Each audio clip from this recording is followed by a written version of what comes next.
Before debates, headlines, and stereotypes take over, there is a simple truth that often gets ignored. Most opinions about the hijab are formed without ever listening to the women who wear it. For some, it is seen as a symbol of oppression or extremism.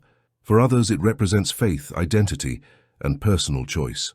What have you heard about women in hijabs? I've heard that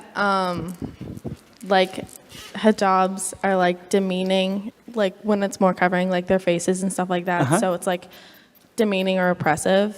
When you see them in hijabs, what do you see? Beauty, honestly. How do you look at her that she's not covered? It's not, the thing is, it's a decision. It's a personal decision. In this classroom, Professor Sam Richards sets aside assumptions and does something rare.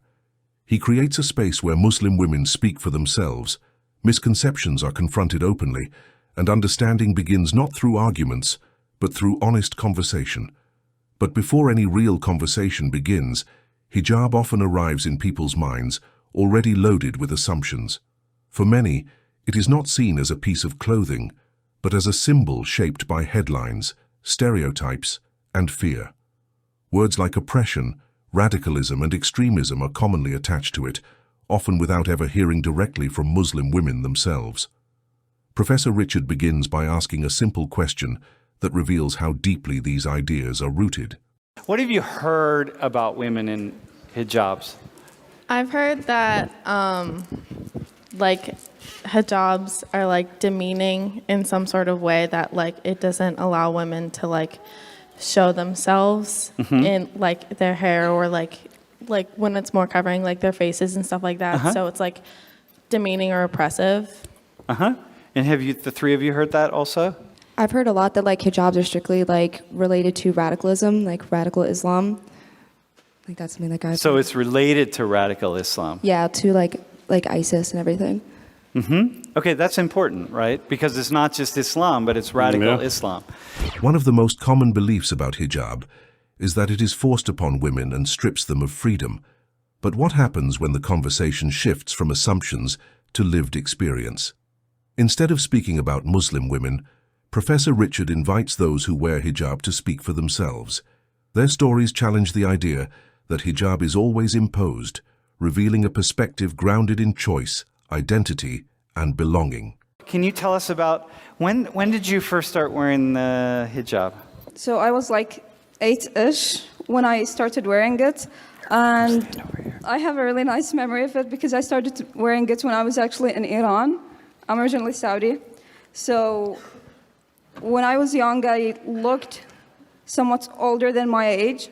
So when I went to Iran, everyone was saying to my mom, she looks old, why isn't she wearing the hijab? To introduce me to it, and I was really excited to it because I thought of myself as being someone who's going to be involved with a larger group that I love and that I belong to. So you were then, it was like you were welcomed into Islam.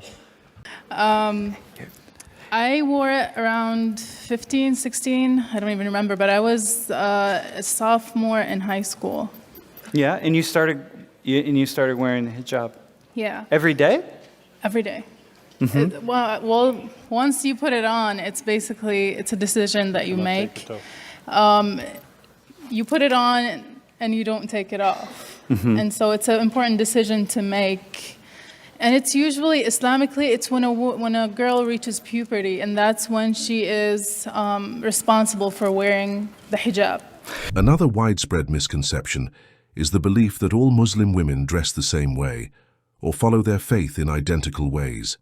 In reality, Muslim communities are diverse, shaped by culture, family, and personal conviction. The following part of the discussion highlights an often overlooked truth.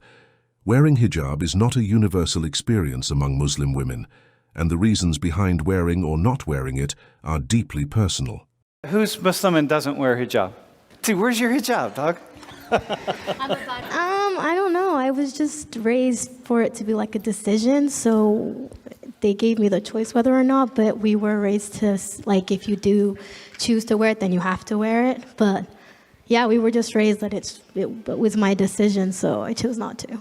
Just because. And your mom, is she covered? My mom, no, she doesn't. But my mom's sisters do. Did your dad, and where's your dad in that? Does he want your mom to cover or you to cover? My dad didn't really care whether or not my mom wore it or if I wore it. Judgment is something many people fear when it comes to religion, especially when visible symbols like hijab are involved. Do women who wear hijab look down on those who don't? Are they seen as less religious or less committed? This section addresses that question directly, revealing an Islamic principle that places personal accountability with God alone, not with other people. Okay. Can the three of you respond to that? Like, how do you look at her that she's not covered? It's not, the thing is, it's a decision. It's a personal decision. So you don't usually judge anybody because religiously, you're judged by God alone. So she is taking responsibility for it, but she's not looked down upon. That's why people are not supposed to judge each other. Islamically, in our religion, everybody is judged alone. Understanding often begins not with arguments, but with experience. In the following final moment, non-Muslim students are invited to try on the hijab themselves, not to convert, but to feel, reflect, and reconsider. What starts as curiosity turns into something more personal, as the students discover sensations of comfort, focus, and unexpected insight.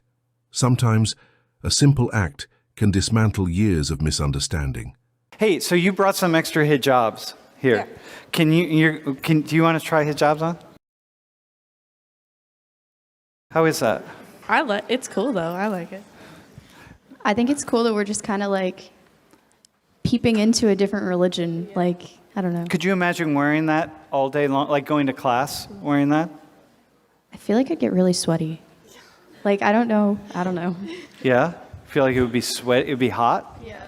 Yeah? How about you? Could you imagine going to class? I mean, I don't feel any different than I did before. It's just an extra piece of fabric. I mean, I wear hoods on sweatshirts, and like other religions have different head coverings as well. It feels nice and warm.